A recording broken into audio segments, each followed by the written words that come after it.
Okay, what are we going to talk about? The world seems to be literally burning around us, if anyone else has that sensation. And it's not from natural causes. These aren't acts of God, as they say in insurance. Even those that are not ultimately from natural causes, global warming. And the blame doesn't lie with all of us equally, because that's not the sort of system within which we live. We have people pulling the strings. If we're wondering, if the centrists kind of shoving their head in the sand are wondering why there's this rise in conspiracy theories, why there's this lurch to the right, then they really don't understand the material reality that most people are living in, the economic system that has been imposed on us, with which we are not allowed to really have any kind of meaningful debate in public discourse, in the kind of centrist framing. That's just a given, and we're given sort of distractions like the kind of trans debate, or racism is being stoked. And this is where we see this strange sort of conflation of the interests of power, the interests of capital generally, and this kind of peculiar side project of certain portion of capital, certain portion of power, which is the Zionist Israeli apartheid state. And framing the narrative and controlling the political apparatus to ensure that whatever it does, whatever heinous barbarity, depravity it commits, it is protected. And I don't think power is quite bright enough to see that it's telling on itself at this point.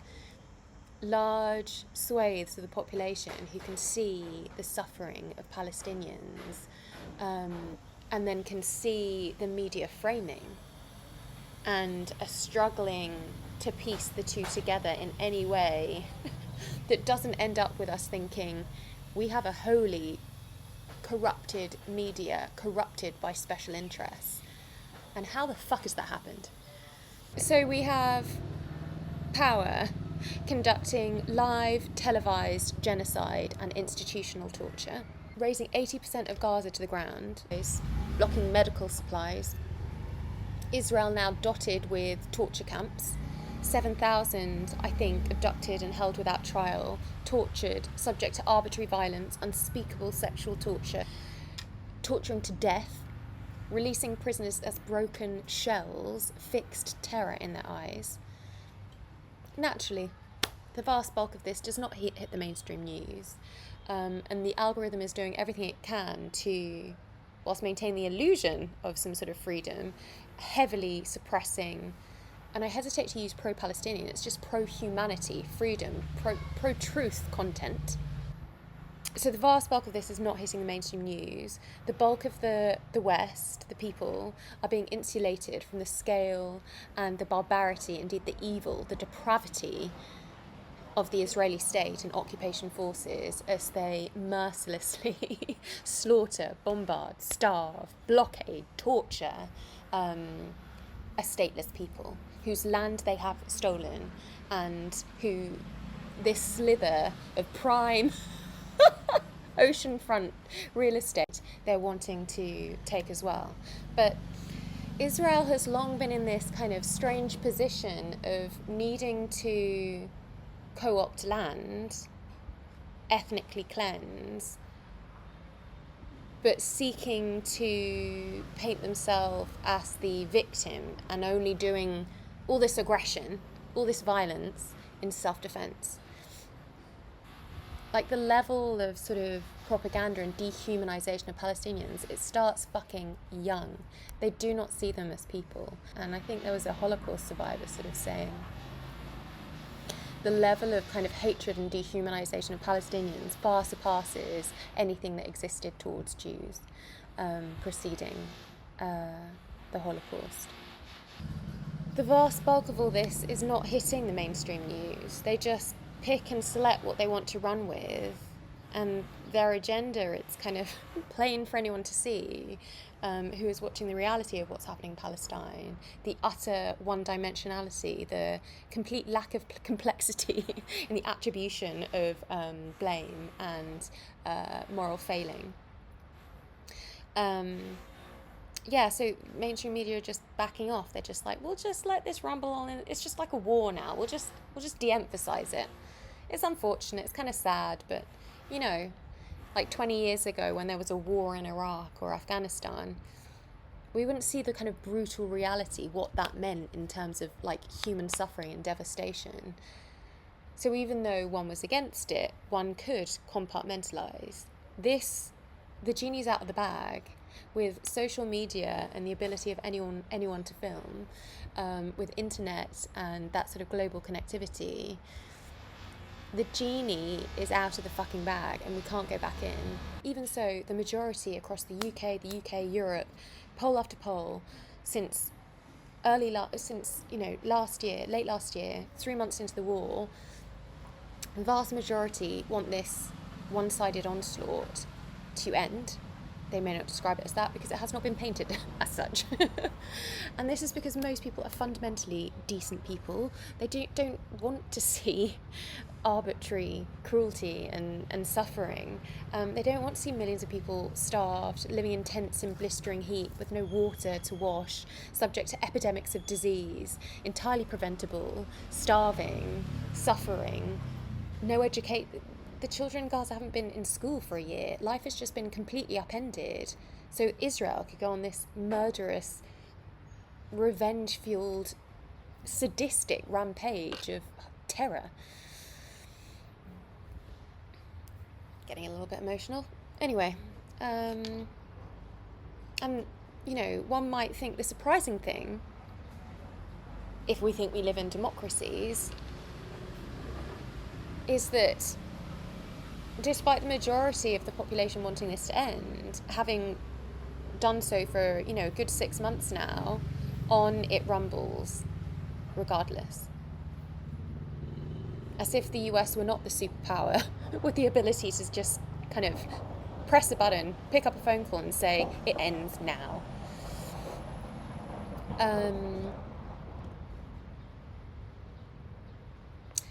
So the framing in the UK press it's actually sort of infuriating to read in light of what we're seeing through non-sanctioned sources.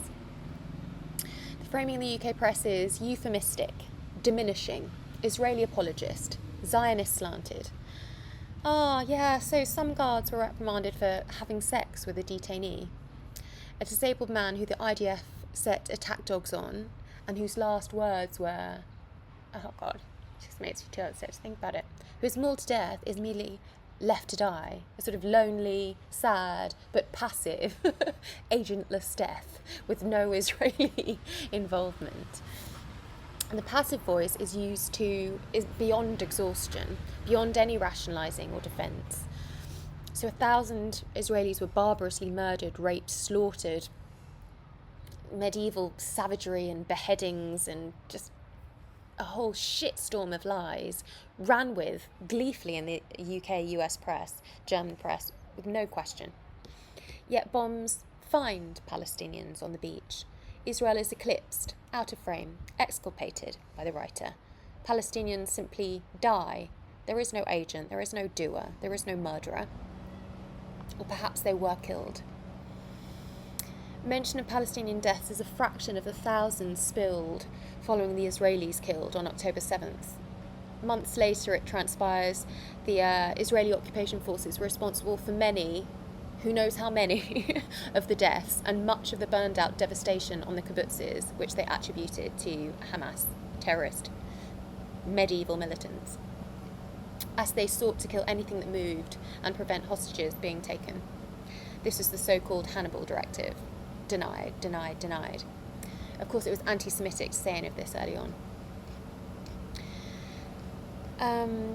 As the Israeli death march wore on and Palestinian deaths mounted, referencing to their deaths strangely plateaus.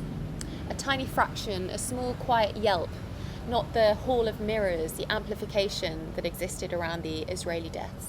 Instead, endless, exhaustingly, nauseating, repeated, human-centered pieces around October 7th or the families of the hostages to keep us all trained on the prize, framing Israel as the perpetual and always victim, the righteous aggressor, as they slaughtered approximately the same number each week, on and on and on, remorselessly.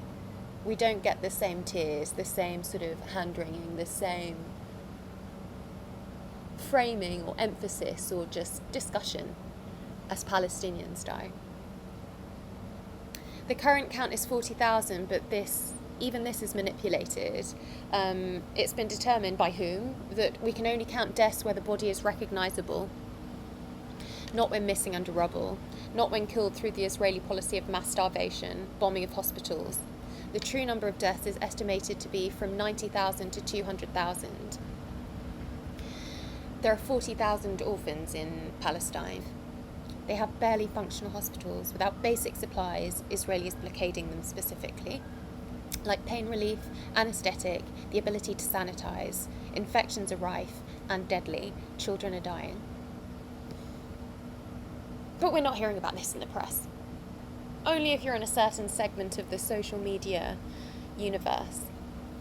So all the vitriol, all the agency, all the terrorism, per the media framing, is the Palestinians.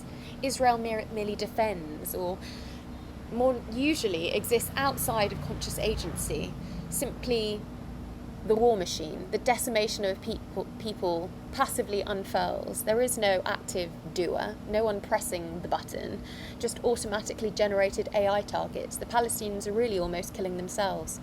With their own data held on Google servers, with Google AI, user-friendly platforms to drop the reams of surveillance data, WhatsApp data, and spit out probable targets, with upwards of 100 casualties for a 20% likelihood of a Hamas operative. The evil, the brutal savagery, the depravity is built into the statistics, the margins, the numbers, the frequency of attacks. The media whips it around into a neutral, ahistoric unfurling of machines and bombs, an organised, legitimate, armed warfare against an occupied, stateless and armyless people. They don't even reference that inequality. But it's war. It's just a war, and the Palestinians are terrorists anyway. Plus, side note, we really fucking want the rest of their land. Fighting against the dying of the light. Meanwhile, in the UK,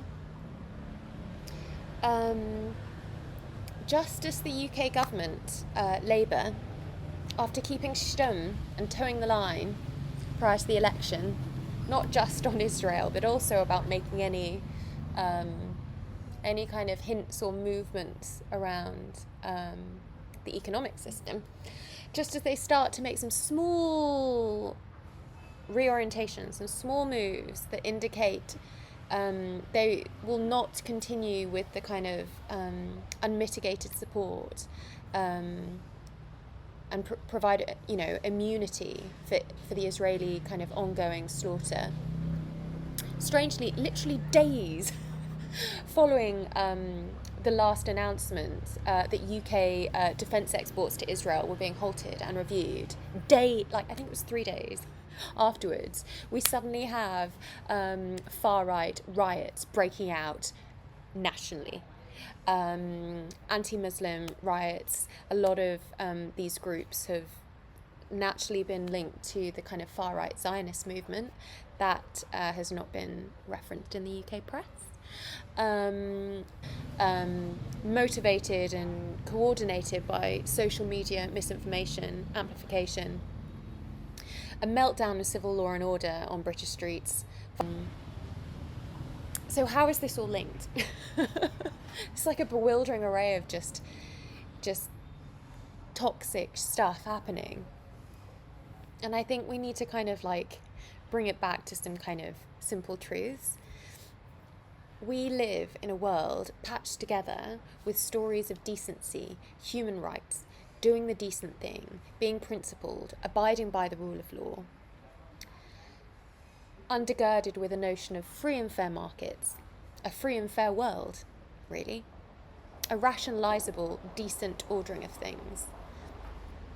But there has always been a tension between the language of decency, the rules-based order, law, equity, justice, and the reality of systems of power. The frameworks that we live within that operate for the benefit of a few, that elide gross power imbalances, that obscure power versus oppression across countries and increasingly within. The poles of power and disempowerment are growing ever larger again, following a brief push towards something better, something humane, ethical, following the Second World War.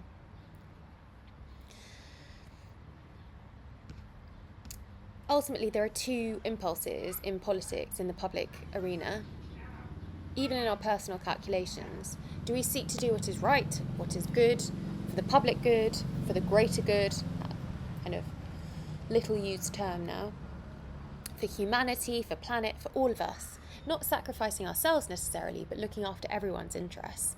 Or do we seek to control? Do we seek to amass power? Do we seek to subjugate? Do we seek to rise ourselves by pulling everyone else down, or just with complete and utter disregard to anything beyond ourselves? These are the sort of two polarities, and what we haven't realised is that, I mean, I'll focus on the economic system because that's been my sort of emphasis and interest, but we unleashed and liberated an economic free-for-all in the late 70s. Capital-controlled markets were kind of moderated a little bit. They were like tempered.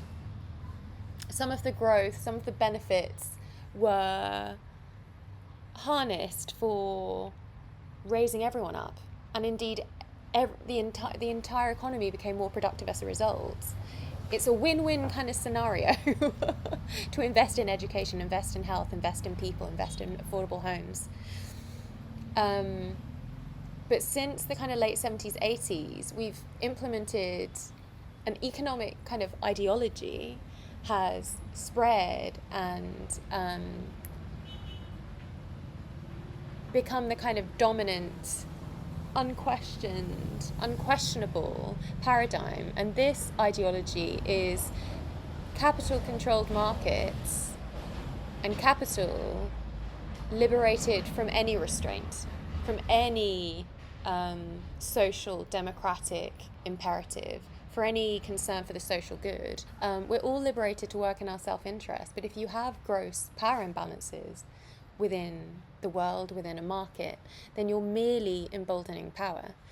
What we've seen over the last 40, 50 years is power, capital, exponentially grow and eviscerate the wealth and incomes and the power of the rest of us.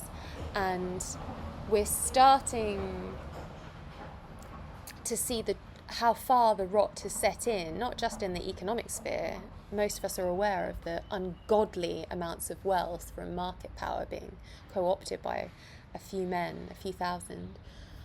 But how this economic power is being used to rent-seek and manipulate the political framework and achieve ungodly power in whatever arena these men are seeking power within, and how deep the rot has set into our democracy. We're seeing it now.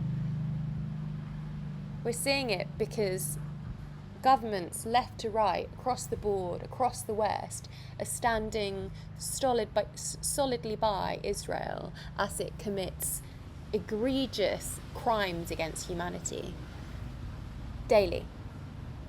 Unending stream, with utter impunity, utter depravity. And our media and politicians are just nodding along. Yeah, that's okay. With very little in the way of self-interest or national interest. There's nothing explaining this but the corruption of power. So these two forces, that is trying to do good, trying to do right, trying to do what is decent, humane, for the greater good, versus pure venal self-interest and the pursuit of power and control.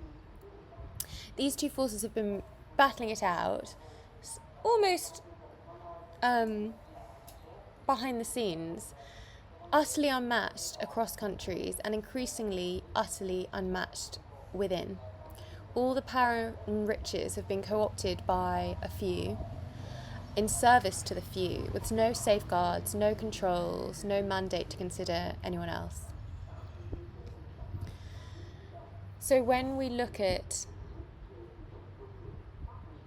media framing and the quiet stoking of tribal differences, racial enmities, when we look at specifically the anti-Muslim prong that has been kind of poked and poked and poked, when we look at the sort of Zionist linked funding of Tommy Robinson, funding of his legal fees, funding of his kind of actions. He had a salary from, I think, the Middle East Forum, which is a US-based Zionist group. We can see that it's not just this sort of natural bubbling of racism. It's not a natural bubbling of division. It's been stoked and inflamed by powerful elements within the media, within our political class, and powerful people have been funding, far-right anti-Muslim activists and groups behind the scenes. So none of this is a sort of natural outsprouting of division between races, of racism. We need to look at who wields power and who is benefiting from this division. It operates both at the level of distraction from economic woes, just the politics of distraction. So we don't question the system, we don't question why we can't get a good, decent job, why we can't afford a house, why rents are spiralling, why personal debt is increasing, and yet the rich just keep getting richer and richer.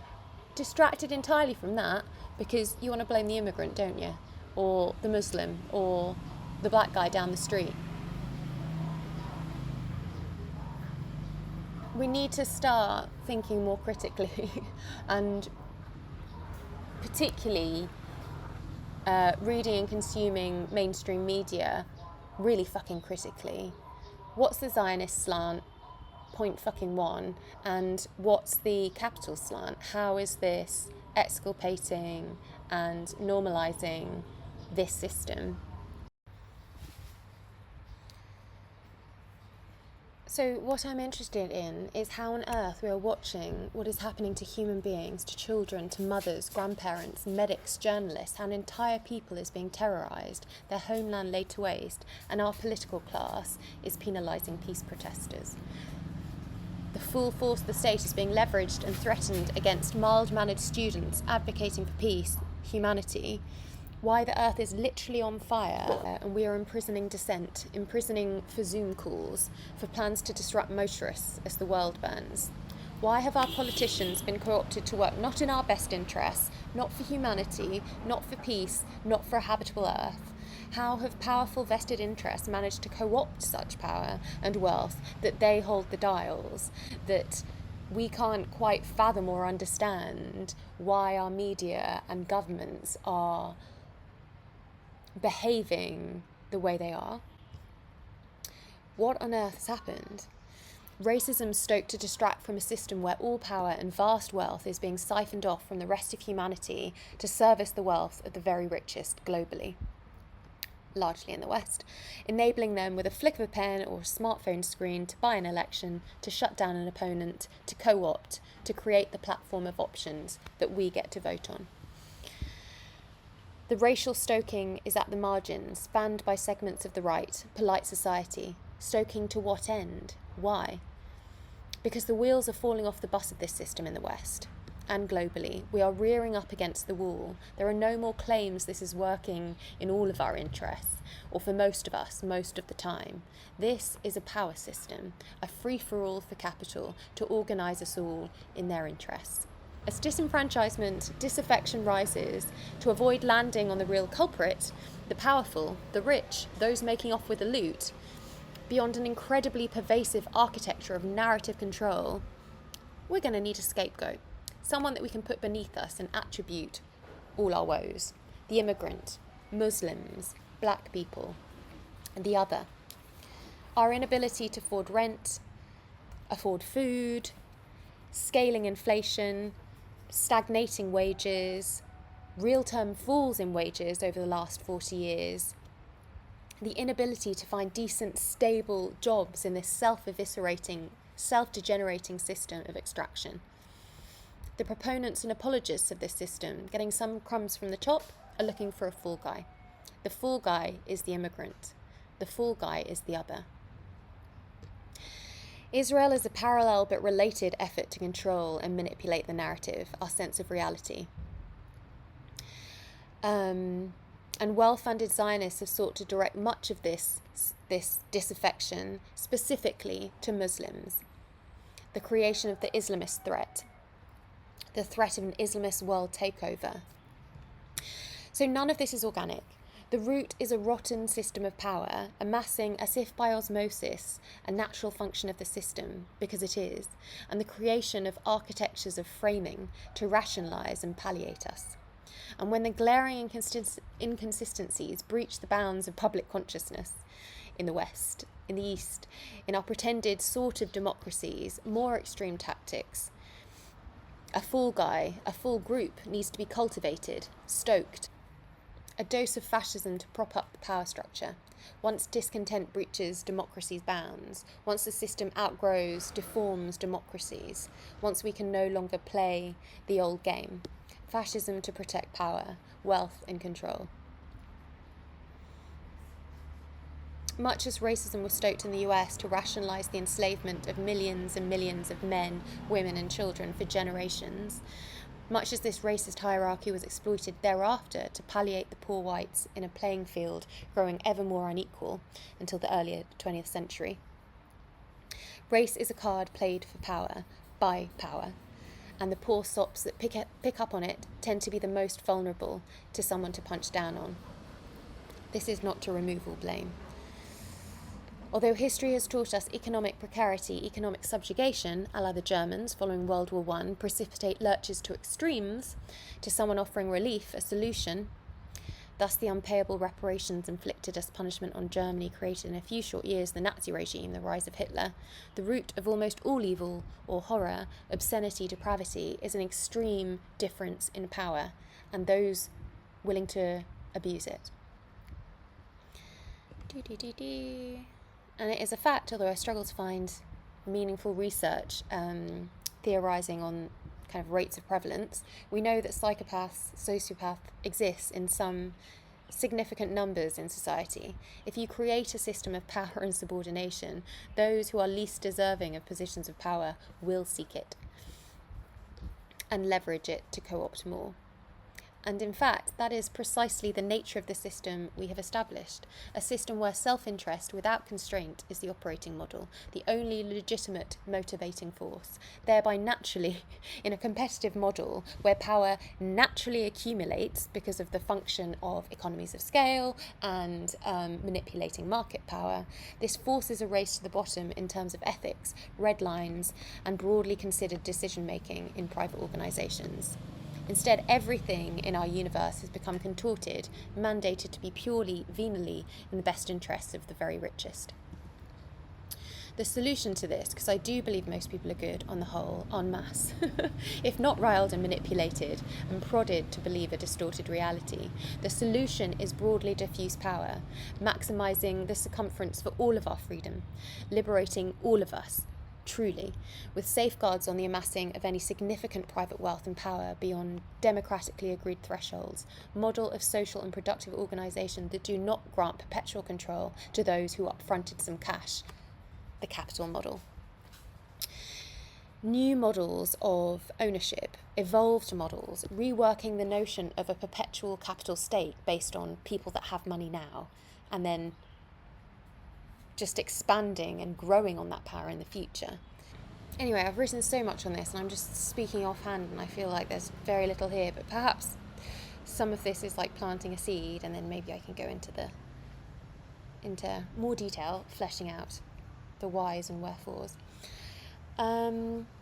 So, I have managed to seek into my obsession, but the primary focus for all of us who feel and care for other humans, for life on this planet, must be to lift this death vice from the necks of the Palestinian people, the Sudanese and the Congolese. All this playing with systems and material reality is important and must be conceived in tandem and in advance of liberation in order to be put into effect.